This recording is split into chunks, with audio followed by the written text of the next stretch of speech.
Hello friends, once again welcome back to my channel. Today we are going to solve the question answers from the 5th standard Tili Kannada, the second language Kannada, Padya Bhaga 13 ಜಾನಪದ. ಇದನ್ನ ನಾವು 5ನೇ ತರಗತಿಯ ತಿಳಿ ಕನ್ನಡದ ಒಂದು ಪದ್ಯ 13 ಜಾನಪದ ಈ ಪದ್ಯದ ಪ್ರಶ್ನೋತ್ತರಗಳನ್ನು ಮತ್ತು ಭಾಷಾಭ್ಯಾಸವನ್ನು ನೋಡೋಣ. ಫ್ರೆಂಡ್ಸ್, ಇಲ್ಲಿಯವರೆಗೆ ನೀವು ನಮ್ಮ ಚಾನಲನ್ನು ಸಬ್ಸ್ಕ್ರೈಬ್ ಮಾಡಿಲ್ಲ ಅಂತಂದರೆ ಪ್ಲೀಸ್ ಲೈಕ್ ಮಾಡಿ, ಸಬ್ಸ್ಕ್ರೈಬ್ ಮಾಡಿ. ಆಮೇಲೆ ನಾನು ಭಾಷಾಭ್ಯಾಸವನ್ನು, ಕ್ವಶನ್ ಆನ್ಸರ್ಸನ್ನು ನಾನು ಇಂಗ್ಲೀಷಲ್ಲಿ ಎಕ್ಸ್ಪ್ಲೇನ್ ಮಾಡ್ತಾ ಇಲ್ಲ, ಬರೀ ಭಾಷಾಭ್ಯಾಸ ಮತ್ತು ಪದಗಳ ಅರ್ಥವನ್ನು, ಕವಿ ಪರಿಚಯ ಇದನ್ನೆಲ್ಲ ನಾನು ಇಂಗ್ಲೀಷಲ್ಲಿ ಎಕ್ಸ್ಪ್ಲೇನ್ ಮಾಡ್ತಾ ಇದ್ದೀನಿ. ನನ್ನ ಈ ಪುಟ್ಟ ಪ್ರಯತ್ನ ನಿಮಗೆ ಇಷ್ಟ ಆದರೆ ಪ್ಲೀಸ್ ನನ್ನ ಚಾನಲನ್ನು ಲೈಕ್ ಮಾಡಿ. ಮತ್ತು ನಿಮಗೆ ಕ್ವಶನ್ ಆನ್ಸರ್ಸು ಸಹ ಇಂಗ್ಲೀಷಲ್ಲಿ ಎಕ್ಸ್ಪ್ಲೇನ್ ಮಾಡಬೇಕು ಅಂತಂದರೆ ಪ್ಲೀಸ್ ಕಮೆಂಟ್ ಮಾಡಿ. ಡೆಫಿನೆಟ್ಲಿ ನಾನು ಮಾಡೋಕ್ಕೆ ಪ್ರಯತ್ನ ಪಡ್ತೀನಿ.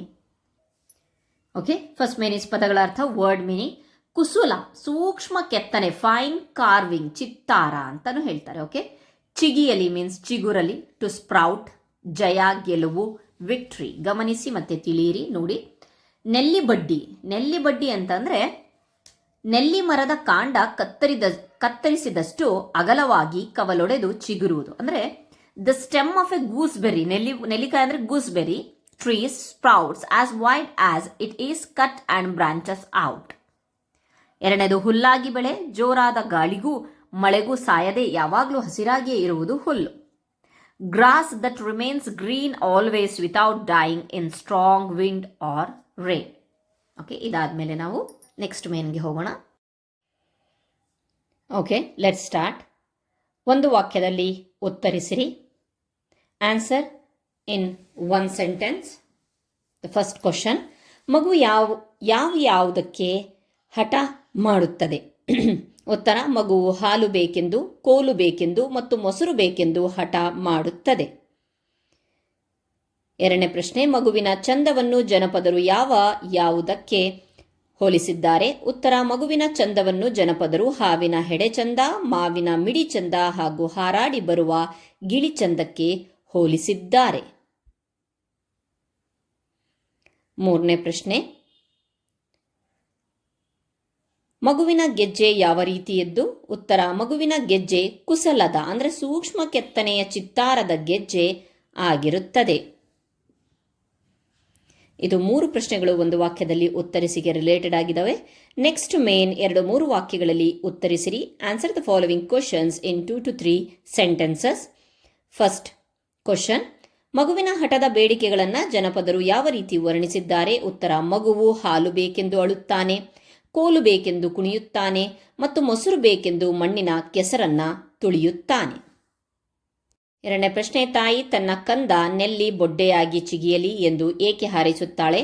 ಉತ್ತರ: ಸಾಮಾನ್ಯವಾಗಿ ನೆಲ್ಲಿ ಮರದ ಕಾಂಡವನ್ನು ಕತ್ತರಿಸಿದರೂ ಸಹ ಅದು ಅಗಲವಾಗಿ ಕವಲೊಡೆದು ಚಿಗುರುವುದು ಅದರ ವಿಶೇಷ ಗುಣ. ಹಾಗೆಯೇ ತನ್ನ ಕಂದನು ಎಷ್ಟೇ ಕಷ್ಟ ಬಂದರೂ ಸದೃಢವಾಗಿ ಮತ್ತೆ ಚಿಗುರುತ್ತಾ ಬೆಳೆಯುತ್ತಾ ಚಿರಕಾಲ ಇರಲಿ ಎಂದು ತಾಯಿ ಹಾರೈಸುತ್ತಾಳೆ. ಮೂರನೇ ಪ್ರಶ್ನೆ: ಮಗುವಿನ ಗೆಜ್ಜೆ ಕೆಸರಾದರೂ ತಾಯಿ ಬೇಸರ ಮಾಡುವುದಿಲ್ಲ, ಏಕೆ? ಉತ್ತರ: ಮಗುವು ಮೊಸರು ಬೇಕೆಂದು ಹಠ ಮಾಡಿ ಕೆಸರನ್ನು ತುಳಿದಾಗ ಅದರ ಕುಸುಲದ ಗೆಜ್ಜೆ ಕೆಸರಾದರೂ ತಾಯಿ ಬೇಸರ ಪಡುವುದಿಲ್ಲ, ಏಕೆಂದರೆ ಅವಳ ಪ್ರೀತಿಯ ಮುಂದೆ ಮಗುವಿನ ಈ ಮುಗ್ಧ ನಡವಳಿಕೆ ಮುಖ್ಯವಲ್ಲ. ನಾಲ್ಕನೇ ಪ್ರಶ್ನೆ: ತಾಯಿ ತನ್ನ ಕಂದನನ್ನು ಯಾವ ರೀತಿ ಹಾರೈಸುತ್ತಾಳೆ? ಉತ್ತರ: ತಾಯಿ ತನ್ನ ಕಂದನು ಎಲ್ಲಾದರೂ ಇರಲಿ, ಅವನು ಹುಲ್ಲಾಗಿ ಬೆಳೆಯಲಿ, ಅಂದರೆ ಗಾಳಿ ಮಳೆಗೆ ಸಾಯದೆ ಸದಾ ಹಸಿರಾಗಿರುವಂತೆ ಇರಲಿ, ಅವನು ನೆಲ್ಲಿ ಬೊಡ್ಡೆಯಾಗಿ ಚಿಗುರಲಿ ಮತ್ತು ಮುಖ್ಯವಾಗಿ ಜಯವಂತನಾಗಿ ಬೆಳೆಯಲಿ ಎಂದು ತಾಯಿ ಹಾರೈಸುತ್ತಾಳೆ. ಇದಿಷ್ಟು ಸಹ ಪ್ರಶ್ನೋತ್ತರಗಳಿಗೆ ಸಂಬಂಧಿಸಿದ್ದು. Okay, move on to the next main ಭಾಷಾಭ್ಯಾಸ. ಹೊಸಗನ್ನಡ ರೂಪದಲ್ಲಿ ಬರೆದಿದೆ, ಗಮನಿಸಿ. ಜಾನಪದ ಏನು? ನಾವು ಜಾನಪದ ಅಂತಂದರೆ ಹಳ್ಳಿಯಲ್ಲಿ ನಾವು ಮಾತಾಡ್ತಾ ಏನು ಪದಗಳನ್ನು ಬಳಸ್ತೀವಲ್ವ, ಅದು ಹೊಸಗನ್ನಡ ಅಂತಂದರೆ ಹೊಸಗನ್ನಡ ರೂಪದಲ್ಲಿದೆ. ಅತ್ತಾನ ಅಳುತ್ತಾನೆ, ಕುಣಿದಾನ ಕುಣಿಯುತ್ತಾನೆ, ತುಳಿದಾನ ಅಂದರೆ ತುಳಿಯುತ್ತಾನೆ, ಮನಿಗೆಲ್ಲ ಮನೆಯಲ್ಲೆಲ್ಲ, ಬಡ್ಡಿಯಾಗಿ ಬೊಡ್ಡೆಯಾಗಿ, ಇರಲವ್ವ ಇರಲಿ ಅವ್ವ, ಚಿಗಿಯಲಿ ಅಂದರೆ ಚಿಗುರಲಿ. ಓಕೆ, ನೆಕ್ಸ್ಟ್ ಈ ಪದಗಳನ್ನು ನಿಮ್ಮ ಸ್ವಂತ ವಾಕ್ಯದಲ್ಲಿ ಬಳಸಿ ಬರೆಯಿರಿ ಅಂತ ಇದೆ. Use these words in your own sentence. ಅಳು ಅಂದರೆ ಕ್ರೈ. ನನ್ನ ತಾಯಿ ಬೈದಾಗ ನನಗೆ ಅಳು ಬರುತ್ತದೆ. When my mother scolds me I want to cry. ಕುಣಿ, ಮಳೆ ಬಂದಾಗ ನವಿಲು ಖುಷಿಯಿಂದ ಕುಣಿಯುತ್ತದೆ. ಕುಣಿ means dance. When it sees a cloud a peacock dances with joy. ಕುಶಲ. ಕುಶಲ ಅಂತಂದರೆ ಸ್ಕಿಲ್ಫುಲ್. ಅವನು ತನ್ನ ಕೆಲಸದಲ್ಲಿ ತುಂಬ ಕುಶಲನಾಗಿದ್ದಾನೆ. He is very skillful in his work. ಚಂದ. ರಾಧಾ ತುಂಬ ಚೆಂದ ಕಾಣುತ್ತಿದ್ದಾಳೆ. ಬ್ಯೂಟಿಫುಲ್ ಅಂತ. Radha looks very beautiful. ಚೆಂದ ಕಾಣಿಸ್ತಾ ಇದ್ದಾಳೆ. ಓಕೆ, ನೀನು ತುಂಬ ಚೆಂದ ಬರೆದಿದ್ದೀಯಾ ಅಂತಾರಲ್ಲ ಆ ರೀತಿ. ಚಿಗಿ. ಚಿಗಿ ಅಂತ ಅಂದರೆ ಸ್ಪ್ರೌಟ್ ಆರ್ ಬ್ಲಾಸಮ್ ಅಂತಲೂ ಹೇಳ್ಬೋದು. ಗಿಡದಲ್ಲಿ ಹೊಸ ಚಿಗಿ ಬಂದಿದೆ. Okay, blossoms are sprout on the plant. Okay, next ಈ ಪದಗಳನ್ನು ಬಿಡಿಸಿ ಬರೆಯಿರಿ ಅಂತ ಇದೆ ನೋಡಿ. ಸೊ ಗಮನಿಸಿ ಓದಿರಿ ಅಂತ ಹೇಳಿಕೊಡ್ತಾರೆ. ಬಿಡಿಸಿ ಬರೆದಿದೆ, ಅದನ್ನು ಓದಿರಿ ಅಂತ ಹೇಳಿ. ಹಾಲು ಬೇಡಿ. ಹಾಲು ಪ್ಲಸ್ ಬೇಡಿ. ಕೋಲ್ ಬೇಡಿ. ಕೋಲು ಪ್ಲಸ್ ಬೇಡಿ. ಮೊಸರು ಬೇಡಿ. ಮೊಸರು ಪ್ಲಸ್ ಬೇಡಿ. ಕೆಸರಾಯಿತು. ಕೆಸರು ಪ್ಲಸ್ ಆಯಿತು. ನೆಕ್ಸ್ಟ್ ಮಾದರಿಯಂತೆ ಪದಗಳನ್ನು ರಚಿಸಿರಿ ಅಂತ ಕೊಟ್ಟಿದ್ದಾರೆ. ಓಕೆ, ಫಸ್ಟ್ ಮಾದರಿ ಒಂದು ಎಕ್ಸಾಂಪಲ್ ಕೊಟ್ಟಿದ್ದಾರೆ. ಜಯವನ್ನು ಹೊಂದಿದವ ಜಯವಂತ ಅಂತಂದರೆ one who has a victorious ಅಂತೀವಲ್ಲ ಅದೇ ರೀತಿ. ನೆಕ್ಸ್ಟ್ ಮಾನವನ್ನು ಹೊಂದಿದವ ಮಾನವಂತ. One who has respect. ಮಾನ ಅಂತಂದರೆ ರೆಸ್ಪೆಕ್ಟೆಡ್. ಹಣವನ್ನು ಹೊಂದಿದವ ಹಣವಂತ. One who has money is a wealthy. ಗುಣವನ್ನು ಹೊಂದಿದವ ಗುಣವತ್ತ. One who has a qualities. It's an virtues ಅನ್ಬೋದು. ನೆಕ್ಸ್ಟ್ ವಿದ್ಯೆಯನ್ನು ಹೊಂದಿದವ ವಿದ್ಯಾವಂತ. One who has knowledgeable. Okay, next main ಕೆಳಗಿನ ಪದ್ಯ ಭಾಗವನ್ನು ಪೂರ್ಣಗೊಳಿಸಿ ಕಂಠಪಾಠ ಮಾಡಿರಿ. So you have to complete this poem. ಎಲ್ಲಾದರೂ ಇರಲವ್ವ ಹುಲ್ಲಾಗಿ ಬೆಳೆಯಲಿ, ನೆಲ್ಲಿ ಬಡ್ಡಿಯಾಗಿ ಚಿಗಿಯಲಿ ನನಕಂದ.